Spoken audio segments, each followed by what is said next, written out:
All right, welcome back, everyone, to Living Your Best Damn Life, one fuck yeah, I did at a time. We're actually recording this on the day of my mom's birthday. She would be 78 today, and it's always a bit of a tough day for me, as I'm sure many of you out there can relate. So when my guest, Karen, hopped on my calendar to record today, I was thrilled because it's so serendipitous, because Karen's work is all about difficult mother-daughter complex relationships and also shame. And I could not think of a better person to have this conversation with today, and also know that it's okay if I get a little emotional, right? I miss my mom, even though we had a really difficult relationship. So Karen, welcome. I can't tell you how much it means to me that you're here today. Well, I'm glad to be here. And as I said earlier, before we started recording, I had no idea I that. know. And so I can see how, like, yeah, okay, that's pretty serendipitous. Yeah, yeah. I did decide today that going forward, I'm going to block my calendar on this day for at least the near future, right? But you had asked, do you want to reschedule? I'm like, no, absolutely not. Like this, again, this could not be more perfect. So I would like to hear in your words a little bit about the work that you do, and then we'll hop into the meat of our conversation. So, like many of us, right, who have had various life challenges, and then we, you know, figure them out, sort of, or we're on our way to figuring them out, and we, learn stuff that has been helpful to us. I had and still have, my mom is still alive, a very challenging, complex relationship with her. And over the past 10, 15 years, it became my school, so to Mm. speak. This relationship became my opportunity to grow. And it's taken me in places I never would have expected. I am a writer, and I wasn't really writing specifically about difficult mother daughter relationships in the beginning. But as I, continued to sort of, technically what I was actually writing about in the very beginning was body image and weight, Mm. and the very obvious connection that came through my maternal lineage, the messages that I got about what's okay, what's not okay in regards to food, my body, my weight, etc. And somewhere in the past, like 10, 15 years, I learned about life coaching, like many people did. Many of us. And, I did some trainings and whatnot. And it was in the midst of a master coach training that I was doing that all my mother stuff really sort of came to a Mm. head. This Hmm. was actually in 2014, so it was exactly 10 years ago. And the it was like going through the fire. Yeah. And what I learned at that time was so helpful. And what we were supposed to do in order to sort of pass this program was we had to do a project.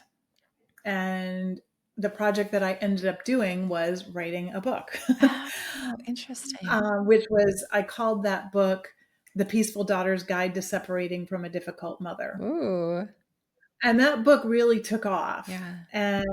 And even though it wasn't my intention as a life coach to coach on that subject, Mm. that's kind of what happened. And interestingly enough, I at that time in 2014, I was not speaking to my mother, and I hadn't for several years. We were estranged. Mhm. And I didn't know it at the time, Mm. but I reestablished contact with my mother around that time Oh, interesting. because I wanted to prove something to the instructor. Because I was Ooh, like, oh, right, like if I'm like as good at this as I say I am, then I will like walk your talk. I will. And I still had a lot of learning to do. I can And imagine. at that time, I wasn't fully aware of the role that trauma plays Mm. and the role that, yes, mindset's important, but if our bodies, our nervous systems are freaking out, like Mhm. all the mindset in the world's not going to Yeah. touch that. Yeah, and I think it's actually dangerous when folks think that or they're Exactly. told that mindset is everything. I Yeah. find it very harmful. I used to fall into that camp, right? And then Well, I doing think my many own of us yeah, doing my own research and going through my own healing process, I was like, no, that is actually very harmful. So I was sharing with you before we started recording that, well, actually, let me back up. It was in 2015 that two things happened in my life that really swept the rug out from under me. One was from my mom, and it really set me on the healing journey, if you will, of healing from childhood shit. I mean, and it's so relatable, right? I know I'm not alone. But that's when I became aware of your work. The book Difficult Mother, Adult Daughter, right? I have that right, that title. was The Yeah. Peaceful Daughter's Guide Turned in. turned into that book. Yeah, yeah. And I was telling you that I was like, I so badly want to be friends with Karen. I want to know this person, right? Because you were talking to my soul, you were talking to my experiences. I was 45 at the time and I had felt so alone and come to find out, oh, I'm not I'm not alone at all, right? Which is tragic, but it is what it is. And it took and I was saying like I don't know how we connected on Facebook, but even after we did, it took like I think you actually reached out to me and invited me to participate in a free course with you and other folks. And I remember that being asked, being invited by you felt so good. And my thing is all about getting out of your way to do the things that you really, really, really want to do. And this is an example from my life where I didn't do that. Right. And I'd love to hear Mm. your perspective on that. So, like, the perspective on Well, like how shame plays a role in that and yeah. of kind of preventing us, because I know a big body of your work right now, and you've even started the shame school, Yeah, right? yeah. What I was going to say is, like, I will answer that Yeah. question, but the the exploration of difficult mother-daughter relationships led me into understanding shame Mm, from a much different perspective and seeing shame. And I have a whole sort of theory about shame, which we can get into later, but that the problem isn't individual mothers and daughters per se. mm, It is a cultural problem, and shame, which isn't ours to begin with, is what gets in the way mm, of a healthy relationship with our mothers or in general. But to speak to that piece of, you being like, mhm. I don't know, I'm maybe putting words in your mouth here, but like, will she like me? Or maybe Right. she doesn't Oh, like me. Or, I yeah. mean, that is, and it's funny because I have heard my mother say many times over the course of my life, people don't like me, Mm, mhm. or I'm surprised when I find out that people do like me. Yes.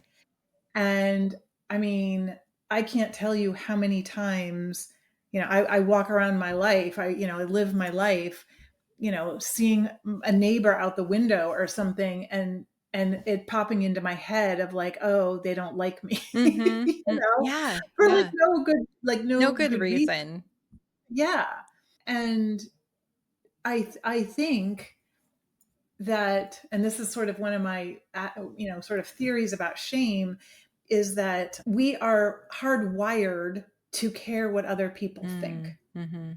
And we live in a time now where people are like, no regrets, and Yeah, I yeah. don't care what people think, and fuck them, and Mhm, all that mhm. kind of stuff, right? And I agree, like, that is, like, it's empowering to be able to live that way to a certain extent. But the fact is that this hard wiring that we have, right, goes back to like cave days, or whatever, when one wrong move or one weird person or Mm. something not okay with one person could get the whole group killed, Yeah. Yeah. right? And Yeah. so it's like important to know where like where we fall, right? Like, it's important to know what that person actually thinks. Mhm. And so the fear of that can become internalized when our mothers or caregivers or, other people in our lives who are influential, right? When they're not aware of their own fears that they have. Mhm. I'm not saying, I'm kind of like That's babbling a okay. little bit here, That's all right. but right, like it's like what's modeled for us added to this, primitive wiring that we have, added to a lot of the cultural stuff that happens that, Mhm. also then informs what we think of as right or wrong, good or bad. Yeah, and I'm sure with every generation, there's layers of stuff that's put Yes. on top of us, and I think that's what I'm taking away from what you're saying is, like, over time, from going back to the cave days, we've had so many generations of stuff layered and layered and layered. No wonder so many of us walk around with this, "Are they gonna like me?" And just going back super quick to the story with my mom, I grew up being told by my mom that I was not a very good, kind person. And I Mm. finally, when I started in my, 40 in my mid 40s to kind of untangle that and rewire those pathways that told me that story was true, I believed it, right? And Yeah. so, of course, I wouldn't reach out to someone I admired so much, right?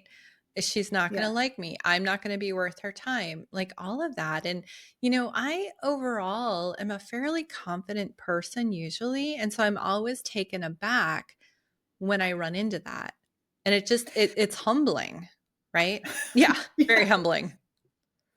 I know. I mean, as you mentioned, I started this thing called Shame School recently, and we're into the second week of it. And I was not, I shouldn't say I was shocked. I wasn't shocked. But, after the first call that I had with the group, like in the very beginning, I all of a sudden I felt like I was in a freeze state. I felt like I was stumbling over my words. I'm like, oh, here it is. Like, and and you've already said the magic words.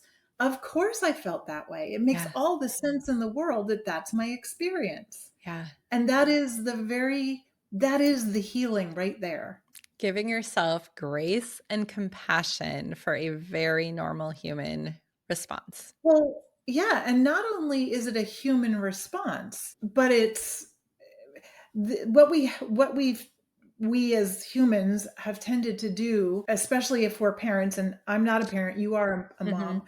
but we do it with our friends. I mean, we do it just in sort of in general, and it's very well meaning, which is to not want others to feel bad, Mhm. Right. whatever that is. To make them You feel shouldn't feel uncomfortable. right. You shouldn't feel that way, Mm. right? You shouldn't be embarrassed. You should be confident. You shouldn't Mhm. have thought that I would have been that like. And what that does is it adds another layer. It adds another layer of shame, Yeah. because we're saying in a well-meaning way, you shouldn't be embarrassed, or you shouldn't feel that way because you're so Mm. amazing. Yeah, But my yeah. experience is that I'm actually not amazing and I'm not confident. Mhm, mhm. And so and the fact that I feel that way isn't actually a me problem, right? It is the internalized Mhm. stuff that we took in because of our culture, Yeah. adding in the physiological thing. And now we have this dynamic where, because we're not acting confident, or because we care what people think when we think we shouldn't care, Mhm. or whatever it is, we add this extra layer of, and that must mean there's something wrong with me, because all those other people out there who are being confident and doing the things and Mhm. whatever, and I'm still over here running a shame school feeling shame. Right. Right, Like, right. and so the answer is, it makes sense that that's my experience, Yeah, right? of It makes course. sense. And that is what then takes that extra layer off, Mhm, mhm. Yeah, right? yeah. Like, it makes sense that this is my experience. And the fact that I'm having this experience is doesn't mean there's something wrong with me. It's normal to Right, be having this right. experience. Right. It's when we make it mean that there must be something wrong with us. That's the Yeah. insidious, harmful part. And Yeah. untangling that is a lot of work. It I'm is. not going to project my personal journey on anyone's, but I know for myself that took years. and there's still like bits and pieces, and there will always be bits and pieces that I'm having to untangle, having to work with. I think I'm Yes. always going to carry a little bit of that story that I'm not a very good person, right? And my work now is like I'm aware of it. What does that say? But go ahead. No, my work now is catching when I say that to myself and, like, Yeah. pivoting in the moment, and the more you do Yes. that, the easier and more second nature it becomes, but you have to be really intentional. So show me what you were gonna show me, or show us what you were gonna show us. So this is my box of shame. And Oh, as you said, I will always carry that, right? And yes. I think that that's another thing that we think is going to happen is that Mhm. so inside my box of shame are what I consider my sort of three core shame-based identities. Mm. And I have them written on little pieces of paper. My gosh. And one of them says, I'm bad. One of them says, I'm a selfish, spoiled brat. Oh, And the Karen. other one says, I'm a pathetic loser. Mm. Now, there are other flavors. I'm Yep. stupid is another one. Yeah. I'm being ridiculous, right? That's another Yeah. one. Oh, yeah, But they I get all, that I one mean, too. Yeah, yeah. yeah. But the thing that, before when we were talking about like coaching and mindset work, right? The model that I was taught was, you sort of figure out what your thoughts are and what emotions are the result of thinking the thoughts that you think, and then, Mhm. how do you show up? Because it's basically CBT, cognitive behavioral therapy. It's Right. With a nothing couple earth-shaking. couple of little extra steps layered on, so we think it's something Yeah, new. Yep. yeah. But the thing that I kept wanting was that these thoughts should go away. Like, if I'm doing my work and if I'm a Yeah. life coach and I'm a master Yeah. certified life coach, then I shouldn't be having these thoughts. Which is another layer of shame on top of a already growing shame sandwich. Exactly. Yeah. And so the and again, I like you, I don't want to project my experience on other people. Mhm. And there may come a day where these never enter my mind again. Yeah. I'm not counting on that. Right, right, right, right. And so I'm like, how can I now relate to it differently? And, I'd also, I'd go to a retreat or go to a Oh, workshop me or something. too. And people would say, oh, let's burn it. Like, let's burn Yeah, these bad the thoughts, right? fire Or let's paper. flush them down the toilet or let's bury them or have a ceremony or whatever. And boop, there they are again, like Yep, still there. yep. So I was like, I'm not, I'm not going to pretend Yeah, that these are going away or yeah. that I can somehow mindset my way out of them. What I'm going to do is I'm going to put them in a box. I'm going to keep it on my desk as a reminder that Mhm. these exist in here, right? In here, Yeah. and that's okay. And that what I can do instead of trying to rid myself of these thoughts, Mhm. I can create what I call an intentional identities that can sit alongside so that my brain has another option. Okay. But I have to direct my brain to Right, the other right, option, right. right? And Like, sometimes you don't catch it and you realize, no, "Oh, shit, I did it again." But it's like, yeah. "Okay, next time I'll try to catch it."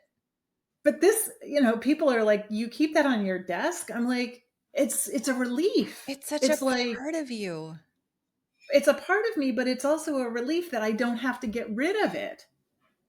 I Exactly. don't have to banish it. Right. Like it's okay that it exists. And being, there's in my book that came out last year, I tell this story about and sort of like how this all came to be. And that, several years ago, I was actually sitting right here at this Mm, desk with a mentor of mine. And she was asking me, she goes, do you think that your mother or grandmother ever felt like a pathetic loser? mm, And I was like, no, like that just would never cross my mind that they would mhm, ever feel that way. Now, that doesn't mean I didn't think they ever experienced shame, but not that flavor. mhm, And she challenged me to, because I know quite a bit about my mother and grandmother's stories. It's just, that's something that's interesting to me. mhm. And so I sat and I thought about it for a while, and I actually could come up with some experiences I know that they had where maybe those words weren't, maybe it wasn't pathetic loser, but I'm pretty sure that that's how they Yeah, felt. yeah. And when I had that realization, I sat here and I actually slammed my hands down on the desk. I was like, "Oh my god, it didn't start with me. Pathetic loser didn't start with Right, me." right. And that night, I went to bed and I didn't feel well. And, as the hours went on, I was like, "Oh shit, I'm gonna I'm gonna be sick." Oh, no. That's the And terrible feeling. yeah, so I'm like in the bathroom and I got sick Yep. and I'm like laying on the floor because I'm like, I'm not sure what's gonna happen now. And I had this vision of women, like a big sort of like mass of women, like all sort of Mm, standing together. And one of them taking a box, like sort of like the first woman, like taking the box out, kind of again, very sort of symbolic. mhm, And it's like wrapped, right? Like, say it has like orange paper and a blue bow, right? And she hands it to the next woman. mm, And that woman takes it and then she tucks it in and then it comes out again wrapped differently, like maybe now a green bow with purple paper, mhm. and she hands it to the next woman. But the thing is like what's inside is the same shit. Yeah. It just looks different on the outside. I have full body goosebumps right now. Full body. So I'm like that's what it is, Mhm. right? It's like this stuff that actually doesn't belong to us, but that we internalize. Yeah, yeah. And unless we're willing to actually take it out and look at it and say, you know what, this one says I'm a selfish, spoiled Oh, brat. yeah, yeah. And and to not be hijacked by it, Mhm. to relate to it differently Yeah. than when it's in here unconscious and just running the show. Exactly, exactly. And So even that step alone is a relief. right, right. Well, and it makes me think of all the mental energy we expend trying to fix things that maybe will never be fixed, right? Yeah. And I used, fixed. Some people don't like the concept of feeling broken. My story is I did feel broken. I did fix myself. Whether that resonates with folks listening in or not, but think of the mental energy that we expend, and no wonder we're so exhausted for so many reasons, and this is just Yeah. one more layer of exhaustion that we're putting on ourselves that we don't necessarily have to. There are other ways to approach it. What I wanted to say, though, is, A, thank you so much for sharing your individual shame things, right? Like that. No, it's, folks listening in are really going to relate to that. And Yeah. and what I'll say number 2 is that, and you're an expert in this. You have written books. You have given workshops. You have been invited on stages.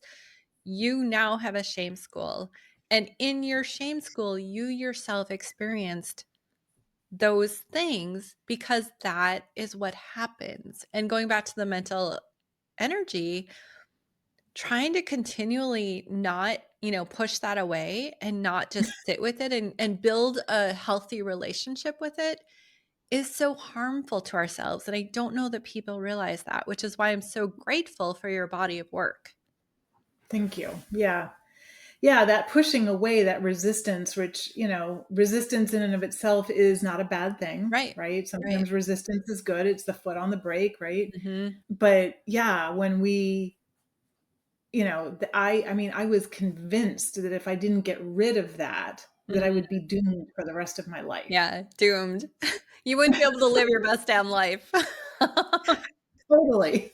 Totally. Yeah. Yeah, I mean, I remember, I think it was in 2012 when Brene Brown, Mm. I think it was her second like really big TED talk on vulnerability and Mhm. shame. And like I'll never forget watching that and being like, oh my God, shame. I have to get rid of my shame, Yeah, yeah, yeah. Yeah, It's funny how we've all evolved. yeah, yeah. Well, and I love that, I'm a woman in my 50s, you're a woman in your 60s at time of recording, and we have decades behind us of carrying this, right? And we try our best not to let it stop us in doing the things that we really, really want to do and have for ourselves and give to the world. And sometimes it does, but it's that It does. awareness of like, I don't want this to stop me. How can I move through it? So I love the shame box. I'm absolutely going to start that. I encourage anyone listening in. Again, the story of all the women, I just got goosebumps again. Like that is powerful. That is such a powerful visual and so Yeah. true. But I'm wondering, are there any other tidbits of wisdom you can give to the person listening in and is like, they are describing me and I don't know what to do next? Or I don't know what are my next steps with this? So I do have a little framework. I call it the 6 N's. And I would say probably anybody who's listening to this probably knows them already or, and practices them on some Mm, level. But, to bring sort of a formal framework to it, which I know is always helpful, the first N is to notice, right? And if you're listening, you're aware yep, that yep. you have something that's like in the way or, right? Like you notice it's there. And then we want to name it. And I have found that getting gritty, right? Getting Mm, to the nub of it I so love the that word greedy. right? It's like I mean, to hear someone say, I have the thought that I'm a pathetic loser. I have seen people have a visceral reaction when I say that, like, Absolutely. oh, that's painful. Like, how can she think that? Mhm, But like knowing that specific flavor and knowing it in that level of sort of grittiness of, you know, or simply I'm bad mhm, is helpful because now we're like, that's what's running the show right now. mhm.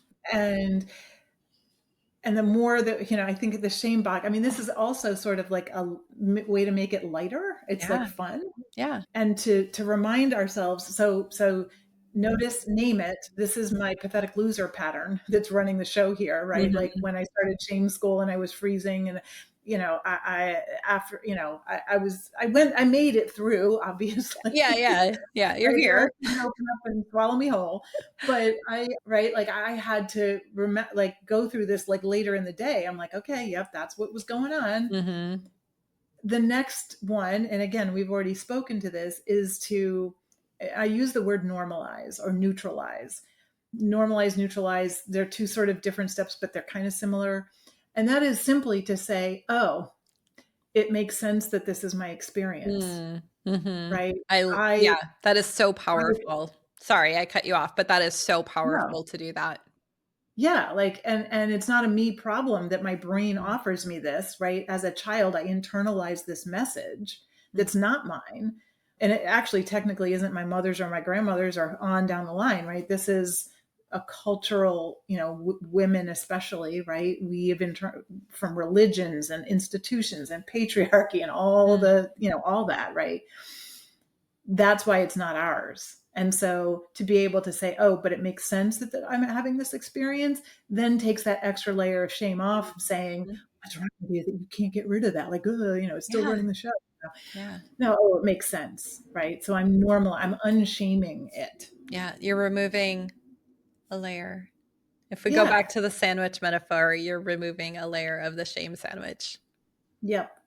And so the neutralize, so notice, name, normalize, neutralize, right? And again, not everybody's into this. And I don't like to force Mhm, a step on people. Some people, for some people, it's helpful to be able to track emotions in the body. Like, okay, I've named it. I know that this is my pathetic loser pattern. And when I'm experiencing it, I do tend to freeze. I feel like I'm shrinking inside. I get kind of like a zzz, like a mm. buzz, Yeah, like, yeah. and Quantify it. You're making it its own thing. Yeah. yeah, but to be able to know very intimately that this is how my body responds when I'm in that, Mhm, neutralize, like, because then what I say is, "Oh, yes, it makes sense that this is my experience, and these sensations and this physiological experience that I'm having is that's all it is." mhm, Right? mhm. It doesn't mean anything. Yeah. Right? I'm taking the meaning out of it. I'm neutralizing it. I'm making it a neutral Yeah. Like, okay, my body's Just like, is, it's like being hungry. My stomach's growling. Doesn't mean, I'm it's just tired. Does that make me a right. bad person? Absolutely not. Exactly. So we're neutralizing it. And then it's okay, what do I need? Mhm. That's the next N. And, that step in and of itself can sometimes be challenging because we've been taught to, Not not pay need. attention to our own needs, Yep. right? So, it's just whatever the first thing that comes up. Maybe I just need to go lay down. Maybe I need to scroll Facebook, Yeah. or maybe I want to play a game on my phone, or like Yeah, yeah. whatever it is. Or maybe it's I need to cry, or maybe Hug I your need to go for a pup. walk, If you're watching right? the video, you have this very beautiful, is it a black lab behind you? Yeah, she's yeah. Oh my gosh. Like, Right. I have my noose, and I just when I sometimes what I need is to just, grab their floofy ears and face and just yeah, Yeah, I mean, it doesn't have to be some big prescriptive, like, "Oh, I'm gonna go meditate and yeah. do yoga," and I mean, if It that's it, can. then great, do that, but, Yeah. like, it's I mean, I think another piece that I don't wanna interrupt the I'll get to the last N, Mhm, but in the field of trauma and healing, we understand the concept of triggers. It's mhm, also the need step is also about understanding the concept of glimmers. mm, mhm. I'm not sure if you're familiar with that, I've but been like hearing it more and more about glimmers. They make sense to me, but I yeah. haven't dove deep into it myself. Yeah, it's like these are the things that I know like feel good. It's Mm, like it's and again in sort of like trauma and nervous system language, it's like being well resourced, mhm. right? Like and the resources can be very, very simple. I mean, it can just simply be hand over heart, Absolutely. And then the final N is next. Mm, What am I going to love do that. next? And again, it doesn't have to be, "Now I'm gonna be productive." Right, It right, right.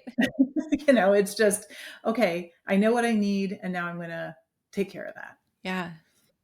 As you're talking, that's intuitively what I started doing those 9 years ago.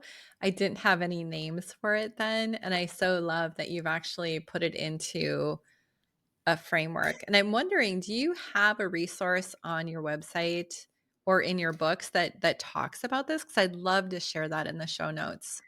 I I think I don't know if I have put it on my blog yet or not. I have talked about it, in my newsletter for sure. Yeah. What I'll do is I'll send you a link Okay. to a piece that I wrote about it. Sure. Yeah, that'd be great. And I also have a podcast. I'm not very I have not been very consistent with my podcasts Hey, lately, but, there's no shame in that, no, there is no right? You made intentional decisions to yeah. not be as involved at this point in time. But definitely there yes, I have, and I will make sure that you have a link to that so that you can Yeah. share it. Yeah, because I think, there's so many nuggets that we've talked about. It's even people who are experts in this field of study still experience it, right? And very tactical, tangible, practical things you can do if you're experiencing it. And like Yeah. like we said earlier, like it won't feel great and comfortable and like, "Oh, I know what I'm doing," when you first start to try to be aware to catch these things. But at my own experience, all of a sudden one day you're like, "Wait, I don't even have to think about it anymore. I just know when Yes. I need to pivot," right? And then that's like, um, the pride that goes through you, right? I'm like, "Oh my god, I did it. I did it." I know, I've had numerous experiences where it's like I catch myself right in the middle of it, like, there was a I'm not Mm, gonna tell the whole story, but there was a yeah. instance with my husband where I was, like, ready to jump down his throat because what was getting pinged in me Mhm. is I'm stupid. I yes, yes. He didn't think I was stupid, but I what he said came through that filter, and I was ready to, like, "Rah," That's one and I I was know like very well. and I was like I was right there, and I was like, "Oh." Pull it back. And it's not to say, right, that I mean, I think one of the most important distinctions that we can make here is that this isn't about never being angry or standing up for yourself or, you Right. know, wielding anger intentionally Mhm, when we mhm. need to. Yeah. Yeah, and again, it's like if let's say you had gone after your husband in that moment, it's like, afterwards, it's like, "Oh, I did that. I was feeling this way. Here's how I reacted. I don't love that I did that, but I'm also not gonna beat myself up because you Yeah. understand that's a part of being an imperfect human being. That great, bring it back to that grace and compassion for yourself that I'm sure you have for others if they were in that moment and did the same thing." Yeah. Yeah, there's a great video, a TED Talk by a child psychologist whose name is Becky Kennedy, and Mm. I don't have children, but I love some of the stuff that gets put out Oh, for parents these absolutely. days because it's like it helps me help like parent myself. For sure. But like what you were just saying, right, is that we are humans and we're gonna fuck up. We're Mhm. gonna say the wrong thing. We're gonna hurt people. We Yeah, hurt people. We will absolutely. always have that in us, the ability or the capacity to hurt others, sometimes intentionally, sometimes not. But the thing that I love about Becky Kennedy, this particular video, is she talks about the art of repair, of being able to Mm. make repairs with people. And in her case, specifically with children, right? As a mother. And that is something that our mothers, I Mhm. mean, maybe some people's mothers did. Mine didn't Yeah, probably, and doesn't, I don't think want to, yeah, but learn how to make a repair yeah. because it's not that my mother made mistakes. Like, of course she would make Right. mistakes and that's fine. But it was the bullying and the shaming Mhm. and the unwillingness to ever have any sort of self-reflection, Yes. you know? Amen. And so no repairs were made. Yeah, yeah. So we'll include all those resources, all your information in the show notes. Again, if you're listening in and what Karen and I are talking about really hits you on that visceral level, I encourage you to explore these resources and at least get started, right? If you're ready. I'm all about you need to be in a good position, to really do the work of untangling this stuff, but it's also so worth it. But with Yeah. that, I have 2 final questions for you. Okay. One, what are you excited about when you look ahead to the coming months? Well, I'm really excited about something I'm doing next week Mm, and okay. speaking of glimmers, so I, a year or so ago, found out that I really enjoy listening to certain kinds of music when I walk on a boardwalk. I live in Connecticut, kind of near the water, and there's a boardwalk. And one day when I was in a really sort of rotten headspace, I put my headphones on. I went down there to the boardwalk, and the song Fat Bottom Girls by Love that song. Queen Love that song. came on, and something just shifted. And I started singing out loud, and I started like pumping my fist in the air and sort of like Yes. bopping down the boardwalk, and people were like watching me. Mhm, mhm. And there was something very intoxicating about being witnessed in my joy. Yes. And ever since then, this has become a practice. It's so my point of the glimmer is that I noticed that. I Mhm. noticed, wow, this is fun. It reminded me of being in my 20s and going out to nightclubs and dancing with my friends like a fool and Yeah, just like being letting witnessed. loose. Yep. And I have no desire to go to nightclubs. I'm like, I'm in bed by 8 o'clock these days, right? But it's like I made the connection. So when Kamala Harris became the nominee, Mhm, I was down there on the boardwalk and listening, and I made the connection in my head to just how much joy she mhm. brings and values Yeah, and represents exudes. and Mhm. exudes. And I said, I am going to do a silent disco on the boardwalk event in I love support of it. Kamala Harris. And I said it for the 28th. This was like a couple of months ago, Mhm. whenever it was. And so that's next week. And I'm really, really excited. I hope like there'll be like 50 of us Oh my bopping down gosh, I wish I the could board. fly out and join you. That sounds like so much fun. So if you're in the Connecticut area, is Yeah. there anywhere So people can go, like, specifically to get that event information? it's on, I have a Facebook event. It's private though. Oh, sure, sure. That's fair, So, that's fair. Yeah. but Yeah, I I can can't still wait to send you the link. see your social media about it and celebrate that you did this. I love that so much. And the people who showed up, right? Of just being in that joy together. Make Magic America joyful again. happens. Love it so much. My second And question. Oh, go ahead. I'll just say that when I came up with the idea, the other thing is that it's happening the day after National Brave Women's Day, Ooh, which is September 27th, and that I plan to do this in the future, not as a political thing, yeah. but as a way to raise money for women's mental health. Love it. Love it. Maybe one year I can fly out and join you for Yeah. that 'cause that would be amazing. Final question, and you've already shared so much, but if we really, really, really knew you, Karen, what would we know? It can be funny, poignant, whatever you want it to be, but leave us with what would we really know to be true about you? Like, basically, I'm 10 years old inside. You and me both. I think that's why we get on so well when we do chat. I mean, like you hear people say, like, oh, if you could go back in time, or like, you know, what was your best age or whatever, and people will say like 25 or Yeah. whatever. I'm like, no, 10, 10. I was I'm like going I have a total like raging inner goofball. Yeah, yeah. Yeah. Yeah. My daughter is 20. She's my youngest, and, her dad and I are very playful 50 mid-50s. I think we'll always be playful, that's just who we are. She rolls her eyes so bad at our, 12-year-old sense of humor and the inappropriateness, and I'm like, "You'll get it someday, dear. You'll get it." But, sh She will. now She'll she rolls her appreciate it. eyes.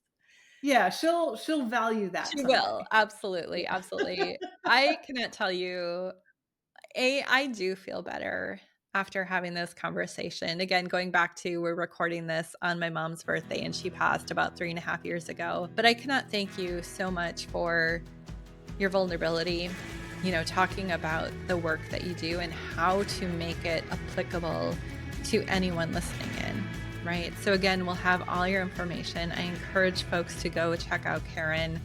This has been really wonderful. Thank you so Thank much. you. I'm glad that you have this platform and that you're putting yourself out into the world so unapologetically and beautifully and Yeah, goofballishness thank you. and all of that. Yeah, I've always been a goofball, but giving myself permission to do it on video and just be me, all of a sudden, like, it has unlocked a brand new layers of me that I knew were in there, but I didn't know how to bring out, and it is so much fun. It is. It is. I'm having the time of my life. So thank you so much, and Thank we'll talk you. to you later. Okay. Bye. Bye.